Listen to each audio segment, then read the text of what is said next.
কোরআন শরীফে শবে বরাত শব্দটাই নাই।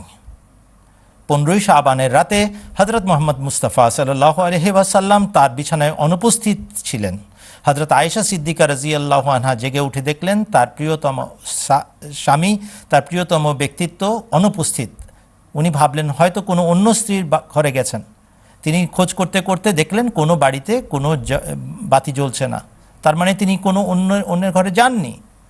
খুঁজতে খুঁজতে এসে দেখলেন তিনি কবরস্থানের এক প্রান্তে সিজদারত অবস্থায় আছেন, সিজদাবনত অবস্থায় আছেন এবং ডুকরে কাঁদছেন, একদম মাটির সাথে মিশে গেছেন কাঁদতে কাঁদতে।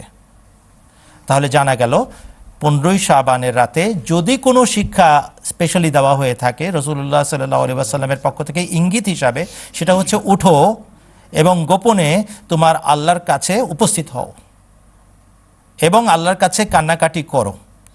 বিদগ্ধ পণ্ডিতরা বের করছেন এর থেকে এতটুকু শিক্ষা যে 15ই শাবান হচ্ছে রমজানের আগমনের দ্বার প্রান্ত।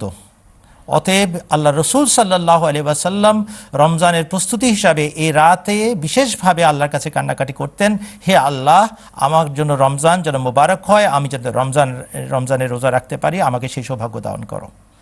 এই একই কোরআন এমন এমন শিক্ষা দিয়েছে যার সম্পূর্ণ বিপরীত কাজ মুসলমানরা করে বেড়াচ্ছে।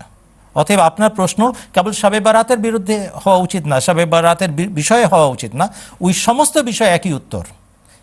ইউজিল্লু বিহি কাসীরাম ওয়া ইয়াহদি বিহি কাসীরা ওয়া মা ইউজিল্লু বিহি ইল্লাল ফাসিকিন। এই একই কোরআন মুত্তাকিদেরকে পথ নির্দেশনা দান করে এবং সঠিক পথে পরিচালিত হবার সৌভাগ্য দেয়, আর এই একই কোরআন বক্রদেরকে পথভ্রষ্ট সাব্যস্ত করে ছাড়ে। আল্লাহ তাআলা আমাদেরকে সঠিক পথ অবলম্বন করে কোরআনের নির্দেশনা অনুযায়ী জীবন কাটানোর সৌভাগ্য দিন।